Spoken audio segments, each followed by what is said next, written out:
and frankly such an honor to be able to talk to a room full of teachers and educators because from my own personal experience, I would not be where I am today if it wasn't for a couple of incredible teachers that really went above and beyond and helped me with their guidance and their mentorship and their expertise. So it feels like I'm kind of giving something back, so I have a very good vibe about this talk.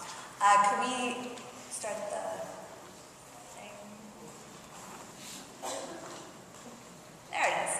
So today I'm kind of giving a bit of a double feature talk, if you will, which I'm hoping will help answer some of the questions about why we should care about what the Obama campaign did with social media and what it means for education. So we're going to start off with the Obama bit. So I wrote a book called Yes We Did, and it was really the compilation of my experiences from being a volunteer on the new media team in Chicago during the last couple of months of the campaign.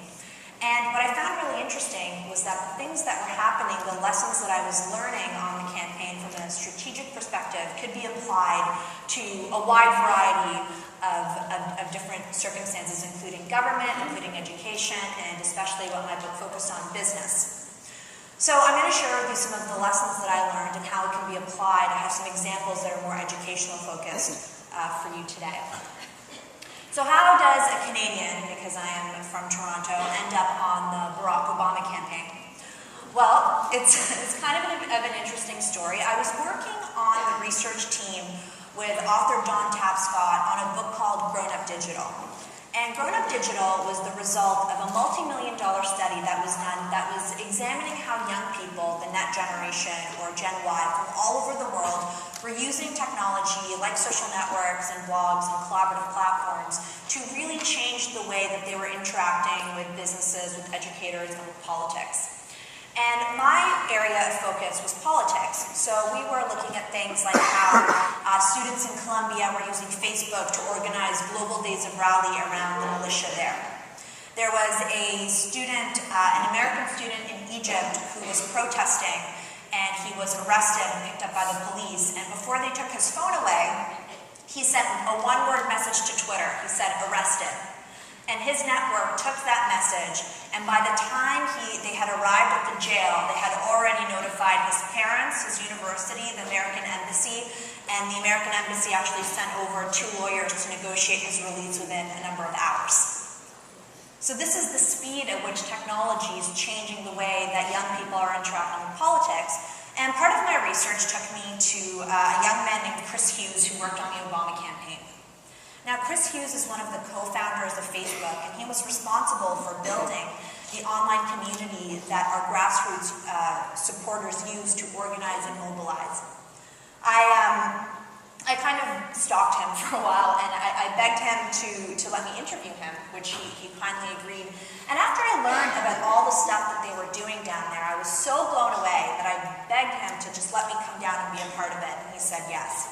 So I was able to head down to Chicago. I packed my stuff up in a rental car. I drove all night to get there. I found a roommate on Craigslist who turned out not to be a murderer, which is always a plus. And the next thing I knew, I was working down there in the team, sort of in the hub of where everything was happening. I had a chance to just become a sponge and just to learn and see everything that was happening. There's a couple of overarching themes in my presentation, just some things to keep in mind as we go into some very specific lessons. The first is that this campaign isn't a win for technology. To say that it's a win for technology is quite misleading because the technology, they were just tools. The McCain campaign and the Clinton campaign, they had some of the very same tools, but what was the difference was how those tools were used. This campaign was a win for strategy, and it showed the power of these tools when they were applied within an overarching digital communication strategy. The strategic nugget that was really at the core of this entire campaign was this idea that online organizing has to equal offline action. Meaning that no matter what we did, whether it was on Facebook or on the blogs or through text messaging, everything was aimed to get you, the voter, to get off of your chair, out of your house, and onto the streets to do the activities that would add value to the campaign. We didn't care if you were blogging or you were on Facebook. What we cared about was, were you making phone calls? Were you talking to people? Were you donating money? Were you organizing events? And as you'll see through some of the examples here, every single thing that we did always came down to getting people out and into the real world, doing the things that would help us win the campaign. This is also a story of consistent branding and design. When the campaign first started, the messaging, the brand, the logo, they were all over the place. And it wasn't until Scott Thomas, who was Obama's creative director, it wasn't until he got on board that he said, listen, we're confusing people by putting signs of different fonts and signs of different colors. We're just making a mess of things. What we need is a clear message, we need a clear symbol, we need something that no matter where you are, whether online or offline, whether you're in the US or whether you're in Europe, you're going to see that symbol and you're going to recognize that it means Obama. And our brand was around the idea of hope, action, and change. Every time you saw that symbol, every time you heard the logo, every time you saw the signs, that message was reinforced. And this was a very important part because at the time he was a very unknown candidate, and so it was really a matter of letting people know and introducing him to the general public. And finally, this is a story of iterations. I mean, again, when I talk to people about this, they think, well, I can never do this. Look at how complex it was. Look at how many people were doing it. Look at how many tools they were using. What people don't really realize is that this started out with one step. When it started out at the beginning, back in 2006, even 2007, they started out with one blog that eventually morphed into 50 state blogs, and then constituent blogs, and then subsequent platforms. It started out with a MySpace profile, and then a Facebook profile, and then a profile on over 17 different social networks. So don't feel like if you want to try some of these things, like you have to jump in with the intensity or the complexity of a campaign that took 2 years to build. What I'm showing you today is the result of 2 years worth of work. So remember that this is very much a trial and learn environment. The campaign would try certain things, they would see what was working and what wasn't, and they would build on that. So I like to always start just to set the context in terms of talking about money, because that's what really sets the scale for a lot of people. The McCain campaign raised $360 million over the course of the campaign. The Obama campaign raised $750 million. That is a staggering amount of money. And what's interesting, to let you know how much money was coming in and how fast it was coming in, I'm going to tell you a really quick story about what happened in September of 2008. In September of 2008, Governor Sarah Palin made a couple of remarks about the value of community organizers. She said some things that were not as nice as she probably could have been. And it really offended our online community because our community was built on this idea that regular people could go out into their neighborhoods, into their cities, and be a force of good and have a positive impact. So in response to this, campaign manager David Pluck, he ended up sending out an email saying, listen, if you want to show Sarah Palin just how much impact a community organizer can have, donate $5 or donate $10 and have your voice be heard. Within 24 hours, we had raised $10 million. Yeah, I mean, I was very happy. But by the end of September, that 30-day period, we had raised $150 million, which is the largest sum of money ever raised for a political organization in that period of time. And here's the interesting part. 2/3, or $100 million, of that $150 million came in from our online channels, came in from people donating through emails or through their text messaging or through some of the different social networks. And I mention this point because this was really the first time that a lot of businesses, a lot of organizations stood up and said, wait a minute, I didn't know that we could apply this to such a large scale. I didn't know that we could raise $150 million in 30 days. So this is Mibo. Mibo is the social network and was part of the team. This was the network that Chris Hughes built. Very simple interface. It was really the heart and soul of the campaign. It was where people signed up for an account and they were able to find events in their neighborhood, meet other people who shared their interests, and join groups, etc. To give you a couple of numbers, there were over 2 million profiles that were created over the course of the campaign. There were over 35,000 volunteer groups. These were self-created groups of people who just wanted to meet other people that were like them. Part of my job as a volunteer was to go through the list of all the groups and approve, the ones that were legit. And so I saw all sorts of things. Some of my favorite ones were, I saw Dungeons and Dragons players for Obama, which I thought was kind of cool. I saw Chihuahua owners for Obama, and they were a funny one because they didn't want to be a part of dog owners for Obama. They thought that the Chihuahua owners were special enough to preserve their own groups, and we did not want to get involved in that, so we said, no problem, you can have the status. There were over 400,000 blog posts that were created. When you signed up for an account, you had the opportunity to bring in your own blog or to create a blog that was hosted on our platform. And there are over 200,000 offline events. Again, these were just, we did not organize these events. These were events that were created by people that just wanted to participate. So we saw things like a woman who dressed up as a voting machine for Halloween and went out knocking on doors to remind people to vote. There was a gentleman in the Midwest who had a tournament called Yes We Can, where Wii was the Nintendo Wii. And in order to play, you had to fill out a voter registration card. So this was the type of creativity that we were seeing in terms of people figuring out how to get involved in the election. So I have these 6 lessons, these 6 points that, and I tried to draw on some educational examples to show how the lessons can be applied within schools about some of the things that I learned from my experiences on the Obama campaign. So the first is to redefine engagement. So this was a snapshot right here of where we stood in terms of social networking as of November 2008 compared to the McCain campaign.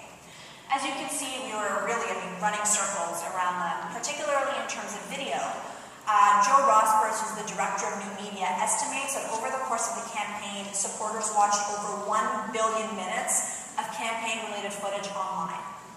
So what does it mean to create new engagement opportunities? Well, if you think about the last election, or any general election, there was only a limited number of ways that you could get involved. You could donate some money, you could knock on doors, you could go down to a volunteer office and donate some of your time, you could maybe put a sign on your lawn, and that was about it. And hopefully on election day you would go out and vote. What these sites did was that they created brand new activities for people to get involved in the election process that didn't exist before. You could read the blog of a candidate and see his thoughts on an issue. You could follow them on Twitter and get up-to-the-minute status updates in terms of where they were on the road and what they were doing. You could watch videos on YouTube. You could receive emails from them. You could create content for them. You could share all of this with other people. So what it did was the use of these tools was they opened up an entirely new realm of activities and a new, easy way for people to participate that didn't exist before. The second thing that this did was that this really enabled us to be where our voters were. Instead of forcing them to come to our website, or instead of having to go out in the physical world and try to track them down, these sites allowed us to access pockets of people that would have been very, very hard to track down otherwise. Barack Obama was the first politician to have profiles on over 17 different social networks, in particular ones that targeted minority communities. For example, Mi Gente, Asian Avenue, Black Planet, Faith Base, all of these different networks, we had a profile and we had somebody who was there managing that relationship so that we were where the voters are. This gave us access to a group of people that we would have had a very hard time tracking otherwise.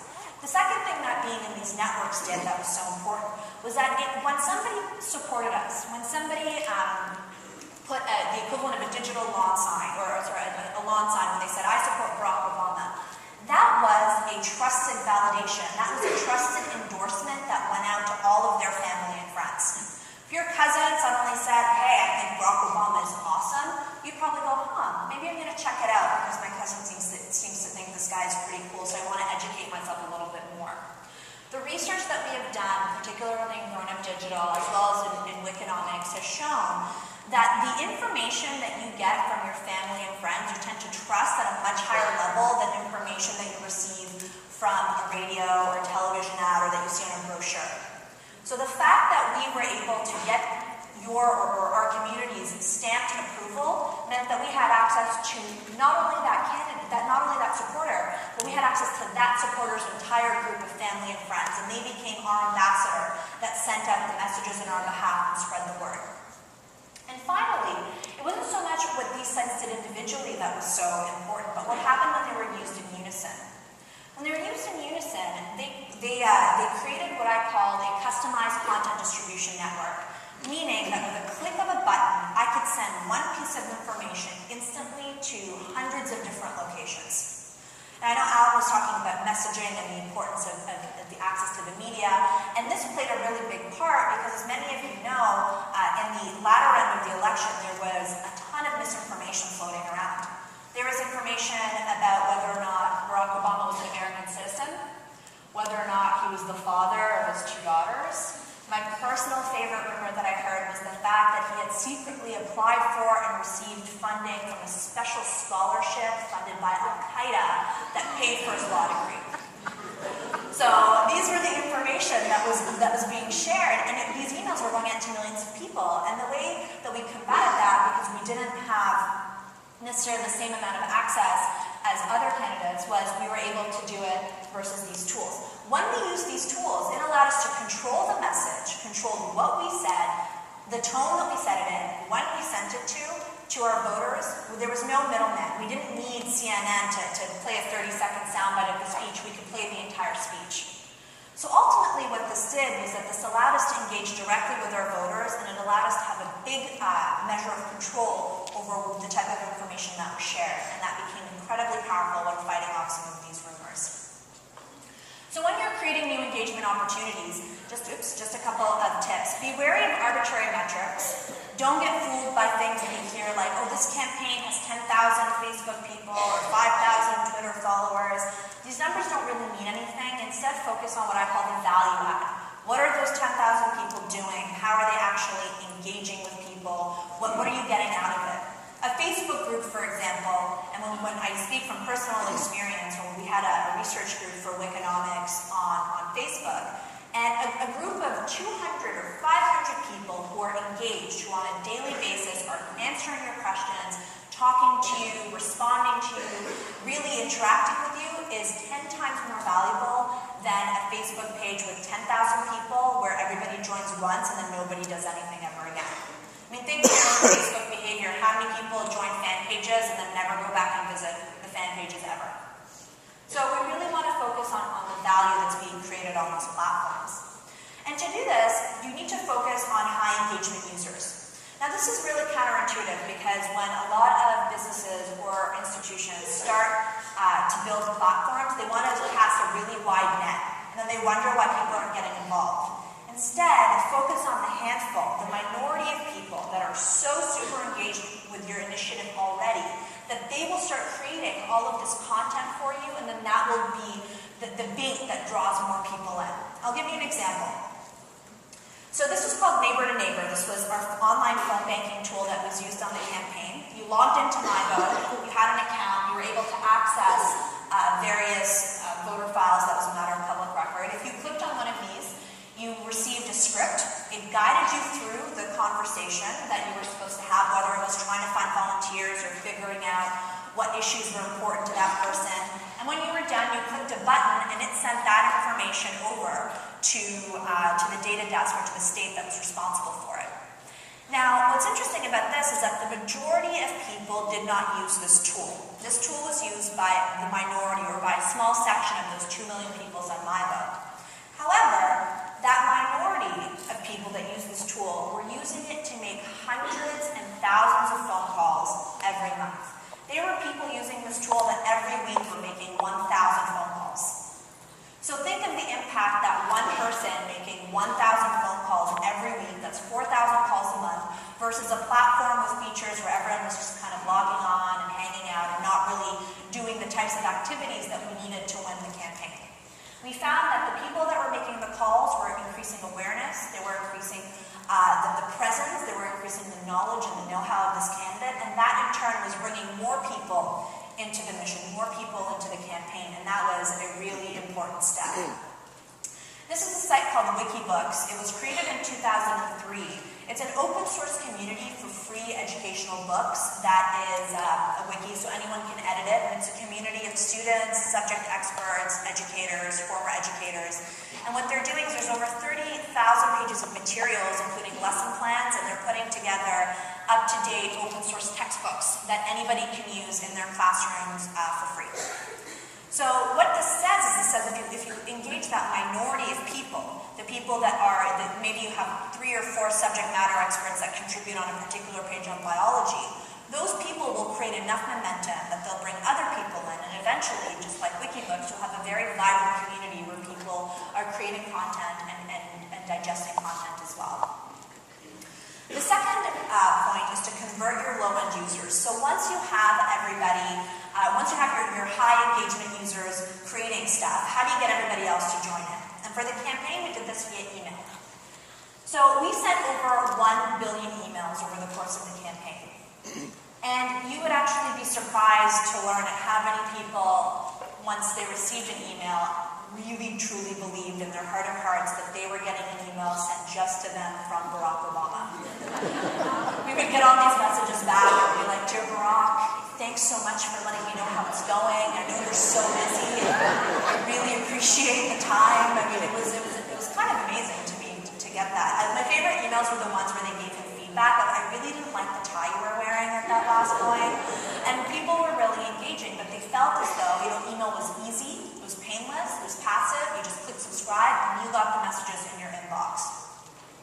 The way that we made those emails valuable was we did something called hypersegmentation. And hypersegmentation is a technique that we use to make sure that every single email that was sent out had relevant content to the person who was reading it. Hypersegmentation basically means that you take all the characteristics in the database that you have from your mailing list, so where they live, their age, their income, whatever, and you group people together based on certain similarities. So we segmented people in 3 ways. The first, easy, was their location. If you received an email, if you lived in Florida versus if you lived in California, you were receiving 2 different emails. And this is because if we think back to online organizing equals offline action, every email that we sent out included a link to events that were happening in your neighborhood. This wasn't something that was happening somewhere else. The campaign was happening in your neighborhood, so we wanted you to get out and participate. The second way that we segmented stuff was based on the issues that they thought was most important to them. So if they chose education versus healthcare or social services versus foreign policy, they were going to get information just about the issues that they cared about. This was, we wanted to make sure that people were receiving news about things that they cared about, because if you're interested, you're going to open up that email from us, you're going to read it, you're going to remember the content, and you're going to pass it on. And finally, we sent emails based on donation history. When was the last time you donated to the campaign? How much did you donate? And where were you in terms of the limits of personal contributions? And this was out of respect. For a lot of households, donating $25, even $50 or $100 was a really big financial commitment. We would get notes from people with their donations. I remember reading a note from a woman who said that she was borrowing $100 from her son's college fund because she felt like this was such an important cause. So the last thing you wanted to do to somebody like this was to have them take the initiative and send you something that was a pretty big contribution for them, and then the next day have them receive an email saying, "Hey, why don't you support the campaign? Why don't you donate $50? We wanted to make sure that people took into account that they understood that we valued their contribution, and that no matter what, how much they donated or when they donated, that it mattered and that they were a part of the team. So that we collected over 13 million email addresses, and it's really about something that I call the ask versus the nudge. Why this tool was so effective was because for many people, they had never ever been involved in the political process before. Many of them had never voted before, had never filled out a voter registration card. So to all of a sudden ask them to do all of these things was quite scary. We asked a lot from our high engagement users. We asked them to host events. We asked them to donate money. We asked them to we asked them to host debate parties. On the election day, we sent out emails to all of our high engagement supporters that had the names of 5 people that lived in their neighborhood that they didn't know, and we said, go out and make sure these people get to the polls. This was the type of commitment that we expected from our high-level users, but that would have been very intimidating for somebody who had never participated. For those people, we had nudges. A nudge is just a really small, simple action that's easy to do, that you can do online, that gets people involved. So for example, click on this link and watch this video. Donate $5. Make one phone call to somebody you know. Really easy things that just get people's feet wet in the process. And what we found was when you did it this way, the people that came in at one end of the spectrum as low contributing users eventually worked their way up until they were high value users. The person that made one phone call came back and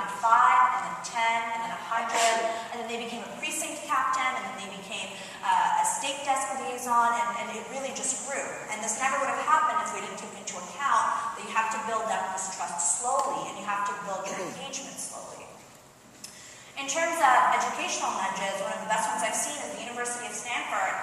Some of their professors offer their office hours on Facebook. So you can go online, you can ask questions, you can message and interact with your professor. And I think this is a really great way. This has become a very popular feature. Why? Because maybe it's intimidating for a student to come up and ask you a question when you're a professor. I remember my first year of university, I never wanted to go see my professor because I thought that if I asked him a question, then he would know that I wasn't fully understanding everything and he would think that I was dumb. So I was too shy and I didn't go and ask, but if this had existed, it would have been a lot easier for me to ask him a question, through a virtual method, because then I feel more at ease. What they are finding with this is that people are getting more engaged. The people who are commenting on these sites are becoming more engaged in class, are participating more. It's like you're easing them into it. You're easing them and making them feel more comfortable with the content and more comfortable with the environment. The third is to facilitate existing behavior. So one of the ways that we did this was with an iPhone application. And facilitate existing behavior pretty much just means that we wanted them to support us, and we wanted them to support us no matter where they were and what they were doing. And the easiest way to do that is to take the things and the tools that they were already using and to add an ability for them to use that tool to help us. This is the iPhone application for Barack Obama. It was coded for us in a couple of weeks by some volunteers. And I'll give you an example of how it facilitated existing behavior. If you were to click on this top button over here that said Call Friends, what that application would do is that it would take all of the existing phone numbers in your phone's phone book, and it would reorganize them for you using the area code and prioritize them based on the most important battleground states.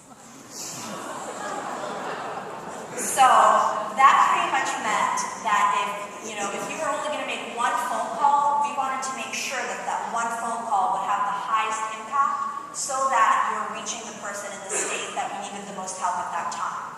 This was really cool because it allowed us to constantly change what the prioritization was, meaning that as the election evolved and as things kept moving, we could push all of these people to call states where we really needed some help. The other things was it used the GPS to find any events that were happening near you that you could RSVP to right through your phone. Even there's a little button that said donate, so if you were so motivated and you clicked that donate button, we even dialed the numbers for you and connected you to somebody who was more than happy to take your financial contribution. In terms of education, these devices are really changing the way that kids are learning and kids are interacting with information. You can do everything from practice your SAT words to practice for your biology exam in terms of anatomy, to learn fractions. These are the types of tools that I think are so important because we have these devices. These devices are a natural part of our lives. And when you think of all I think of myself. I have an iPhone, an iPad, a BlackBerry, and a computer. And one of them are always with me at all times. And now, thanks to the applications and thanks to the App Store, I'm learning things. I have like a Spanish application that's teaching me Spanish right now when I'm on the plane. And these are things that I don't think enough schools are taking advantage of because they're just an easy, interactive way for kids to get access to more information. The fourth is to incent the right actions. So in terms of online organizing and offline action, how did we make sure that the people who are participating with us were doing the activities that were going to make the most difference? We had this thing called the activity index, and what it did was that it broke down all the different ways that people could participate in the campaign, and it assigned it a point value. And then that point value was used to calculate a score out of 10, and 10 out of 10 being the highest and 1 out of 10 being the lowest. A couple of things about this. One, the activities that required offline action, so actually knocking on doors and hosting events, received more points. And here's the twist. The algorithm that was used to calculate the score out of 10 took into account the recency of the last time you had done an activity. What this meant was this. If last week I made 500 phone calls for Barack Obama and my score went up to 10 out of 10 and I was so excited, if this week I didn't make 500 phone calls, my score would slowly start to drop back to 0. This was something that was public, it was something on people's profiles, and it became this competition as to who loved Barack Obama more. And, it was crazy because once people reached a 10 out of 10, there was no way that they were going to let that status drop. And they were back every day doing the offline was generating their high score. Some of you might be thinking, well, who cares? Who cares if you're 8 out of 10, or like, what's the big deal? Well, when you achieved a certain level of engagement, you had access to certain prizes. At the beginning stages of the campaign, 10s were given access to conference calls with Barack Obama himself. Over the course of the campaign, they offered phone calls with everybody from Al Gore to governors to organizers.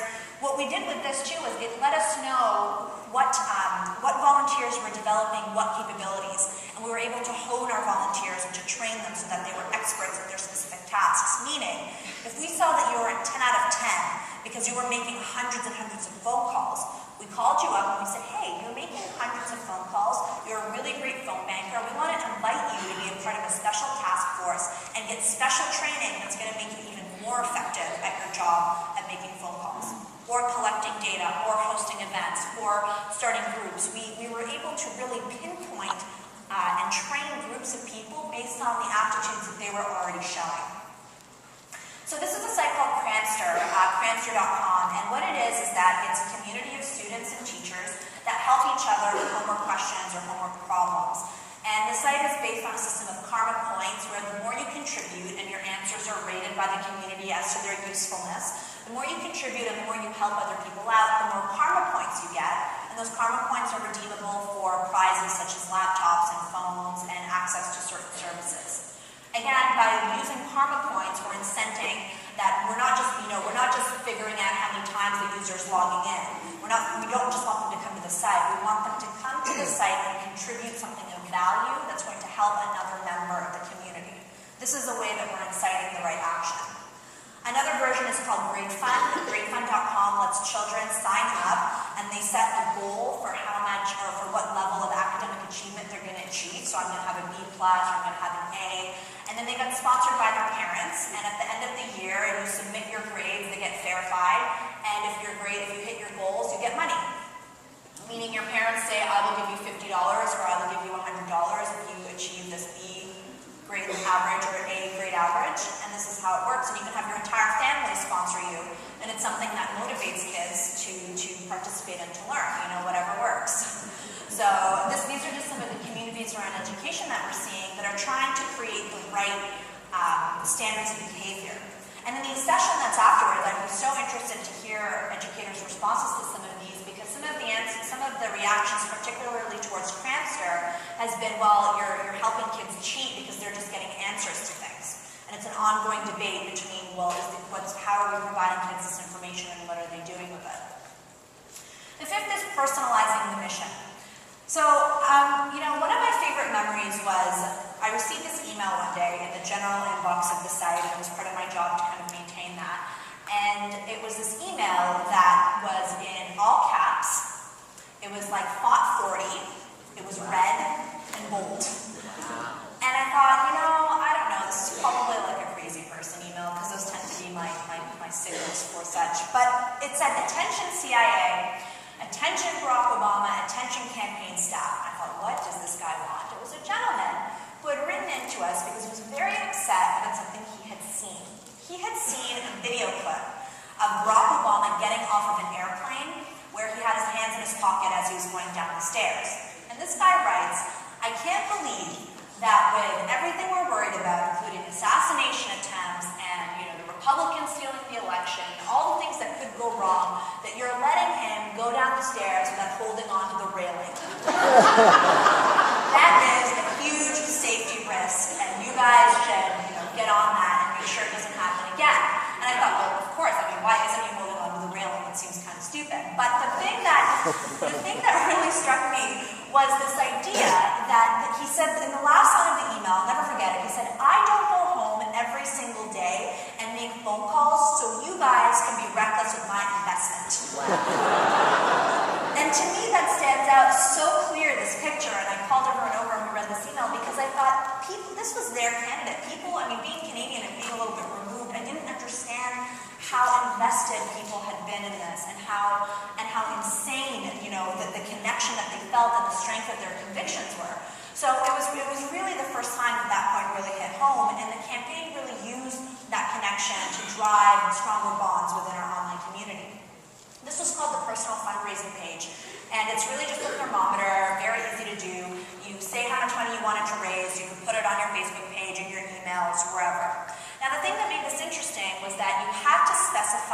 reason or the reasons why raising this money was important to you.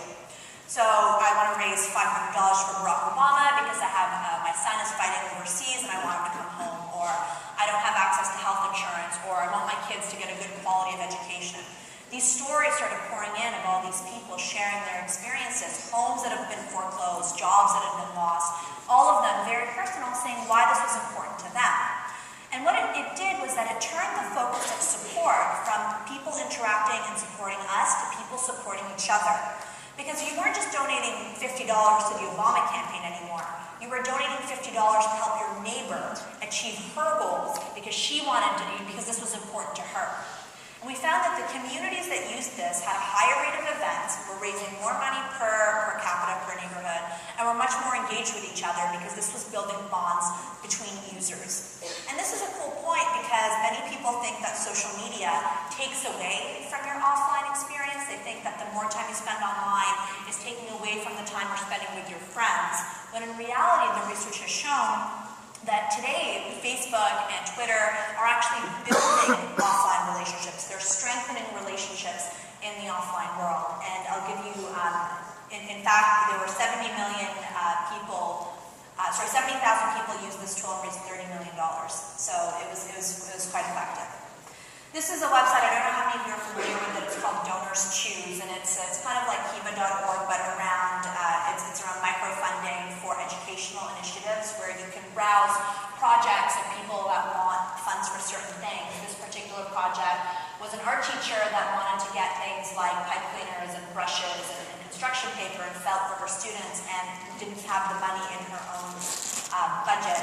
And people could donate $45 or $10 or whatever. But what I love about this site is, once the goal was attained, and once the project was done, you as the donor received a picture of the project, you received a thank you letter from the kids and from the teacher, and you were able to see where your money was going. Why I love this site is because the site takes something as abstract and as complicated as education funding and the importance of budget within the classroom, and it puts a face on it. You're not hearing, a statement made from an elected official. You're not reading something in the newspaper. You're seeing directly kids in your city, in your classroom, or in a particular classroom that are being impacted by this, and it makes it personal and it makes people feel connected to some of the issues around education. So the last lesson is empowering co-innovation, and this one is really about getting people engaged in the participation process and in getting people to contribute their own ideas and incorporating those ideas into the overall system. So MyBell had this feature called Find an Event Near You, where you typed in your zip code and you could find all sorts of events happening in your neighborhood. Initially, when this was released, it was done only for a campaign. Only official campaign events were put on the calendar. And our community said, wait a minute, I want to put my events on there, I'm going to participate. And Chris Hughes said, of course, this is your site, let's open it up. They opened it up and we saw some really cool things started happening. There was a group of students that decided that they wanted to support Obama by living the Obama brand. And to them, that meant that they would go out in groups dressed head to toe in Obama gear and do acts of community service. That's what they wanted to do. They weren't asking people for money, they weren't knocking on doors, they were going out into their community and doing something positive.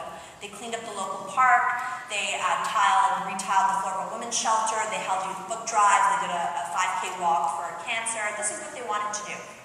So what happened? This event went up on this screen like this. Within hours, we started to see shadow events pop up of other people who liked the idea so much that they wanted to do it in their own state. So we saw across the country, and the group called themselves Obama Works. We saw Obama Works events pop up across the country.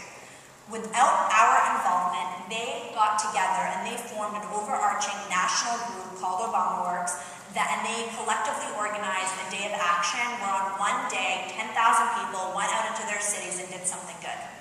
That's how they wanted to support the campaign.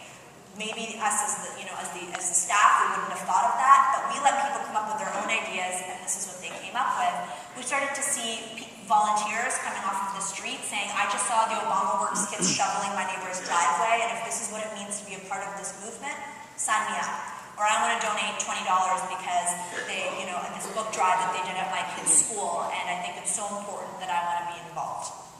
what it did was it allowed people to infuse their own personality and their own hopes and their own dreams and their own ideas into the brand without taking anything away from it.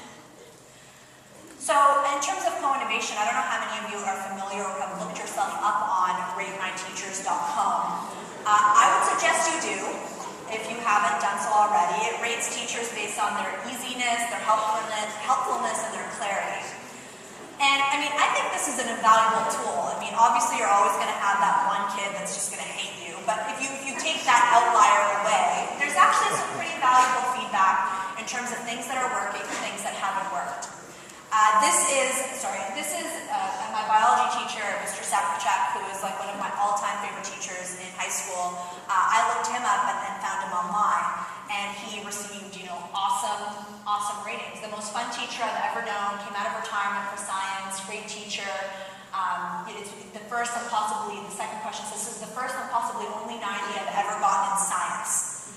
So this is a really interesting way, if you are open-minded to it, to improve your ability and your capabilities as a teacher. Sometimes it's interesting to hear what people honestly think about you, and I think it's such a great tool that will really pinpoint areas of weaknesses and areas of strengths, and I think everybody should go home and kind of look themselves up on this tool.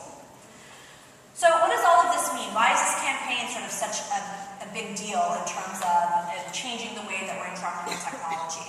Well, for the first, it really had a global impact. I think it was really important because it felt as though the entire world had taken note and had said, something really different just happened. Something happened here that had never quite happened before. And what it was the emergence of a new model, a new way for people to participate in the political process. If you look at the two maps comparing 2004 and 2008, I mean, literally, some of the areas of the United States were redrawn. I mean, New Mexico, Colorado, Florida, Virginia, North Carolina. I mean, some of these states, this was the quantifiable difference of a mobilized army of millions of people.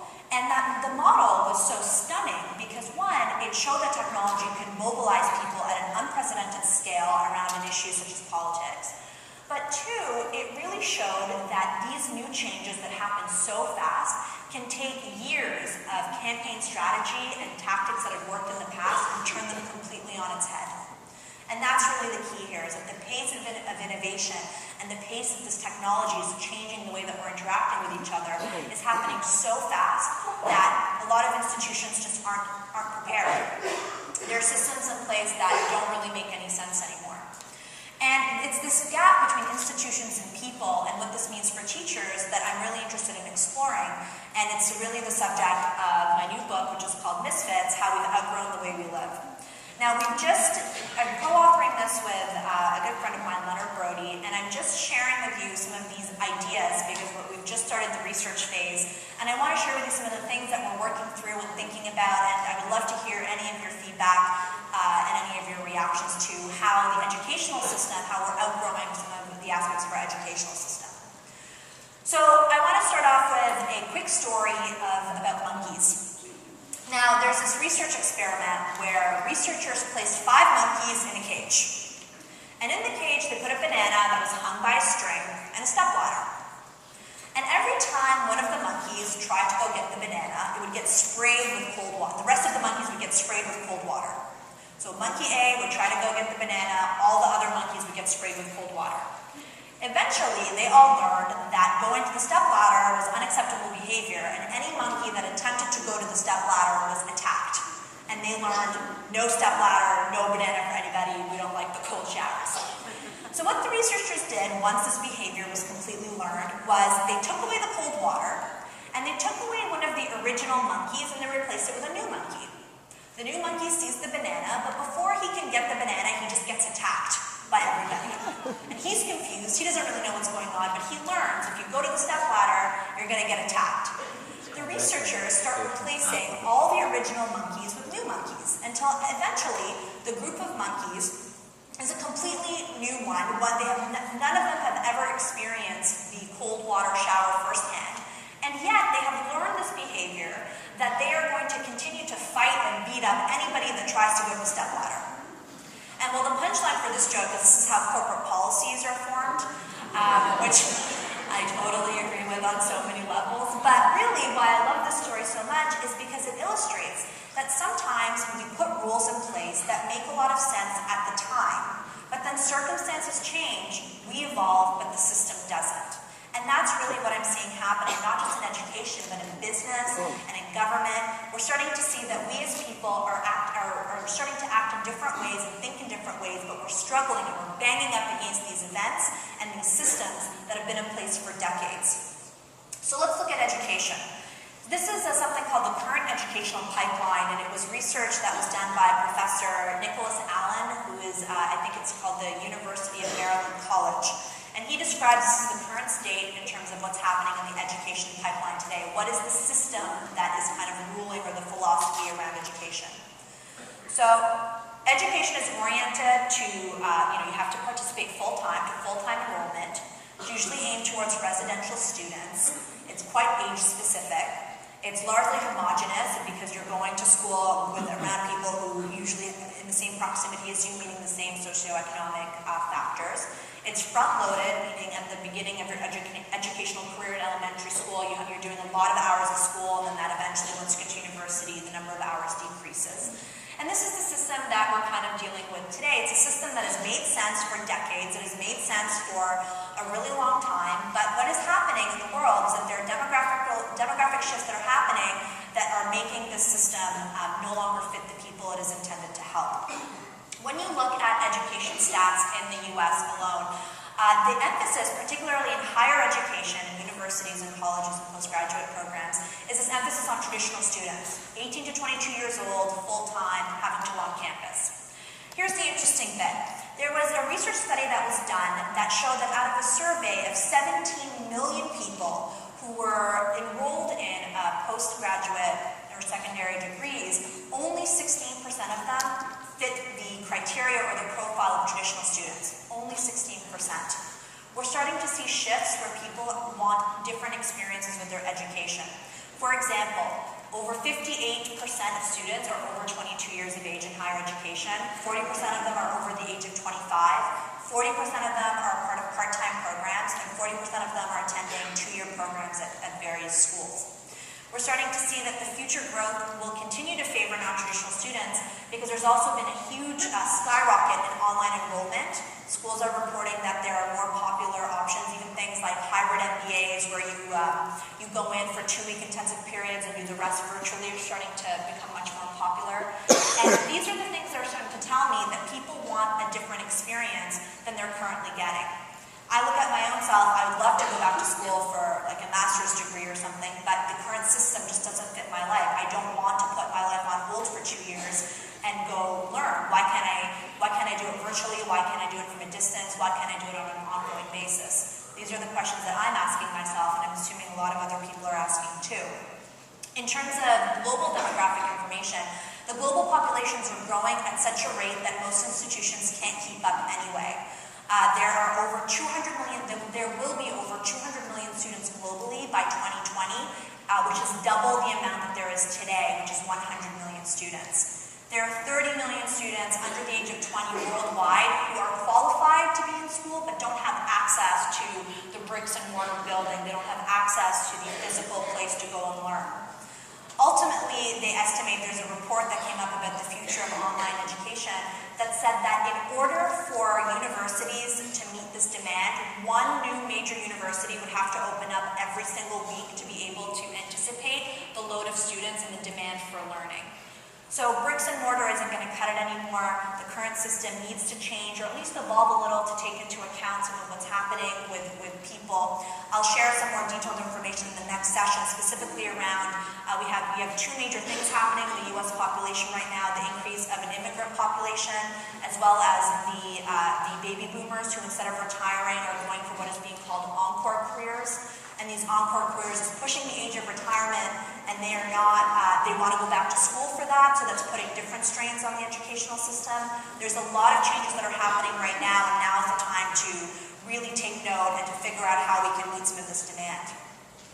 So ultimately, technology is changing the way that we think, and I do want to just make a quick point here, which is the magic of technology isn't the fact that you can put your lecture notes online or that you can have a study meetup on Skype. It's the fact existence of technology is changing the way that we think. It's changing the way that students are problem solving, that they're interacting with information, and that they're searching for information as well.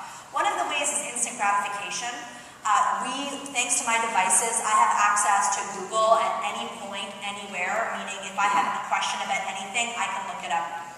This is changing the way students view the availability of information. Now, the thing that we're talking about in the book or that we're researching is if you can access all this information all the time, everywhere, does it make sense to have tests that are more around the idea of regurgitating information rather than critical or analytical problem solving? We don't know, I mean, don't shoot the messenger, but maybe this is one of the things that we need to look at, which is how are we testing kids and what are we testing them for? Is it still the same value add as it was before? The second thing is it's really having a rich multimedia experience. And it's really interesting because when you think of students, when you even think of teachers, people in the regular world, we have devices, we're interacting with knowledge, and then you go into the classroom and it's like there's this bubble. You're cut off from all the normal avenues that you're used to in every other part of your life. I don't really read physical newspapers anymore, because I think they're an intellectual dead end. I find them boring. I read the physical newspaper, I get to the end of the story, and if I have questions, or if I want to learn more, I can't do anything. Versus when I read something on my computer, I see a hyperlink, I click on it, I learn more, I go to a picture, I see a speech, I go to a YouTube video, I go on this informational journey that's customized to what I want and what I want to learn. I mean, I have spent hours sometimes getting lost on Wikipedia because I started off wanting to learn about something and then I end in a completely different place. And I mentioned to Alan in the interview that I did for this conference, how many kids do you know get lost in like the Encyclopedia Britannica? You know, how many people are like, I picked up, the letter B and it was so fascinating, I just read it all the way through. I mean, this is an opportunity. It's an opportunity to get people excited about learning. And I think it's one that's really fun. I'll tell you a fun game that you can play with your students because my friends and I play it. It's called the Wikipedia Hunt. And what it does is that you pick your entry point into Wikipedia and then your exit point into Wikipedia, and then you tell your friend to try to see if they can get from point A to point B on the site. So one of my friends sent me one that started out with a drug cartel in Colombia and it ended up with like Daffy Duck. And it was like, how can I go to Wikipedia and how can I navigate through the information to get from one to the other? We're learning information and there's so many opportunities that exist right now. In terms of information, the other thing that's really interesting that we're finding is traditionally schools have been built around the idea that information is this finite thing, and once you have the capacity, whatever is appropriate for your grade, for your level, that you've mastered that amount of information. When really, if you think about it, information is growing at a fluid and insane rate. No one person can ever be an expert on anything anymore. And we need to change the way that we're teaching kids because it's no longer about acquiring a set amount of information.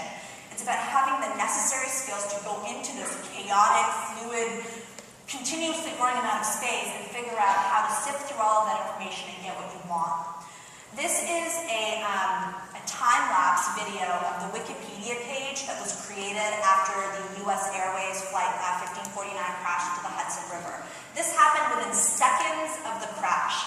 There are sources, and it's hard to see, but there are sources that are being added. There's the picture on Twitter that's going to be added any second. And this is just happening across Wikipedia all the time. This is how news is formed. This is how information is being formed. And it gets more and more. So the picture gets added now. So now all of a sudden, if you go to this page, you're not just reading about an article about a plane crash. You can click and get access to information about U.S. Airways, about the pilot, about other crashes, about the Hudson River, about the geese. We're no longer following information in a linear way. Each information point has become a web that launches you to an infinite amount of other information webs. And I think the educational system really needs to start adapting to that policy. So this really brings me to one of the last concepts, and I've talked to you at you all for a long time, so I am wrapping up. It's really called the new literacy.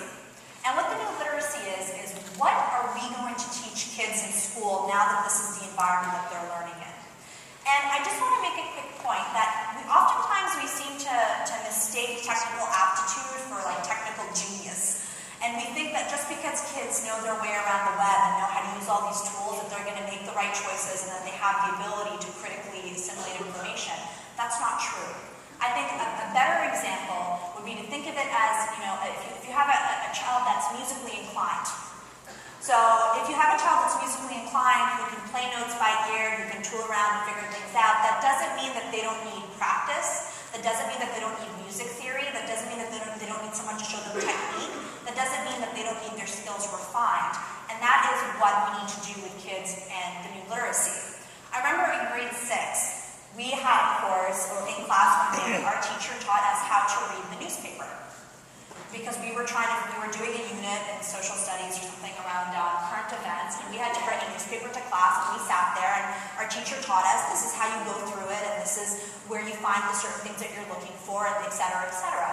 We need to teach kids how to wade through this information, because otherwise they're going to get swept away, and like Alan said, they're going to get convinced by messaging and by tricks and by gimmicks that are just going to harm us as a democratic world or a democratic country. One of the things we need to teach them is how to leverage online communities. How do you build systems, and how do you build digital support systems when you're dealing with personal problems, when you're dealing with school problems, when you're dealing with home problems? There's a way to build friends, there's a way to find answers, there's a way to get support. We need to teach them how to critically evaluate information. Now everyone can publish whatever they think with a click of a button. The defining lines between opinion and fact are becoming more and more blurred. So how do we teach kids to question everything that they read and to say, who is saying this? Why should I believe them? What does this tell me about the issue? Where can I go to verify this information? These are skills that have to be taught. They're not something that can just be assimilated naturally. Understanding messaging. We don't want the next president of the United States to be elected only because he had a really good feel-good motto and some slick YouTube videos. We need to push people to look behind the messaging, look behind the tools, and really figure out what is going on here. How is this impacting our life? Where can I find the answers that I'm looking for? And ultimately, it's really about triangulating the truth. I think before it was something, the responsibility of figuring out what happened would be placed on newspapers. We would turn on the news and we would have somebody tell us what the issue is. Now there's so many voices, that's no longer the case. Now there's so many voices that you have to go in there and you have to see a perspective of people, a wide array of people with different stances on different issues. And then you ultimately have to figure out, okay, how can I figure out what's happening? How can I make my own conclusions? And finally, there's going to be a concept around digital citizenship. We have been taught to consume and consume and consume, but we're in an age right now where people should be giving something back. We shouldn't just, why is it that only 2% of people contribute to Wikipedia and 98% benefit from it? We need to teach our kids that part of being a digital citizenship, or part of being a digital citizen, is giving back to the community, is participating in a value-adding way, and is being a positive force on the web. The challenges for educators, I really, you guys have one of the hardest jobs, and it's the most important job, and it's changing completely. Everything that used to be so is kind of shifting at this very moment. You're learning in parallel to your students, for one thing. You need to learn how all of these tools work and what the impacts are, and then sometimes your students know a little bit more than you, and that is changing the playing field as well. Teachers used to be the gatekeepers of knowledge. They had all this knowledge, they gave it to you, you took it, and went on your merry way. And now that role is evolving to be more of a facilitator, to look at different areas of knowledge and different opportunities, and see how can I get kids the knowledge that they need, even if I don't have it, maybe another student has it, or another teacher has it, or a website has it, and you become a guide and a facilitator and a participant, also one of the learners in this process. And ultimately, I do want to say that it's about your perspective, because all of this technical stuff, nothing really can be compensated for life experience. Has anybody ever heard of FormSpring? So, for those of you that don't know, it's a social network that popped up where you can ask questions and get anonymous answers. And for some reason, it became really big with the preteens and the young teenagers who used it to write awful, awful things about each other anonymously. You're fat, you're ugly, nobody likes you, you have no friends, why do you even come to school? The list went on. And I read an article about a teacher who started noticing that her kids were getting increasingly distressed. There were fights, there was tensions, and she couldn't figure out what was going on. until one day she figured out FormSpring. She went on it and she learned about it. And the next day she had a talk with her class about cyberbullying. This is an educator that had been in the space for years, and as a teacher, I'm sure she had seen all different forms of bullying. Whatever the method of delivery, bullying is still bullying. And because she had that life experience, she was able to sit her kids down and say, look, this is a form of bullying, here's what you can do, here are the things you need to watch out for, and here's when you should ask for help and where you can go for help. And then the comment at the end of the article said that, a kid came up to her and said that they didn't know that that was called cyberbullying because they thought bullying was when someone shoved you in the hallway. They didn't realize that having someone post attacking comments on you online is a form of bullying. So you have the experience, you have the perspective, you can understand why if somebody in high school posts pictures of them binge drinking, why in a few years when they're trying to get into school that might be problematic, or when they're trying to get a job that might be problematic. You have that longevity and that opinion that other people that, when you're young and you're a kid and you're doing things, you just don't know. So some final thoughts. The time is really now. It's so exciting. We're in what we call the pixelated revolution, and everything is changing, and I think it's changing for the better. It is okay to be uncomfortable. Some of these things require changes in plans and changes in the way that things have been done. Don't fall into the monkey trap. Don't be scared just because it's always been done that way that it can't be done any differently. It is a trial and error system. Nobody really knows what the best practices are, and the best practices themselves are emerging and evolving and changing. And finally, my last thought is really to focus on relationships. And I tell this at all my talks and to all my clients, and don't get carried away with the shiny aspect of this new tool or this new gimmick or this new gadget. Fundamentally, all these tools have one value, and that's to connect people and to build relationships with people. So as long as you look at each tool and you say, how can this make me a better teacher? How can this help me help my students? Where are the opportunities here for knowledge interaction and new systems? I'm sure that you will meet every single challenge head on and with much success. Thank you so much.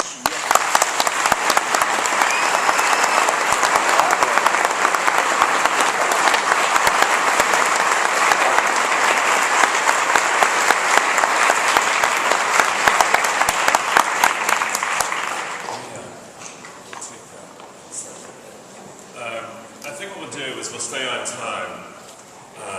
I'm fascinated by the parallels from the administration. The lesson for me, by the way, is education on every channel. I mean, the Barack Obama campaign clearly took use of every possible channel, and what worries me is our channel spectrum in education is so narrow that the lesson from the campaign, going where the voters are, is that we might not be going where the students are. We're asking them to come to us. So with that, we'll change over, and Rahaf will be here for informal conversation, and there's a couple messages from Jen.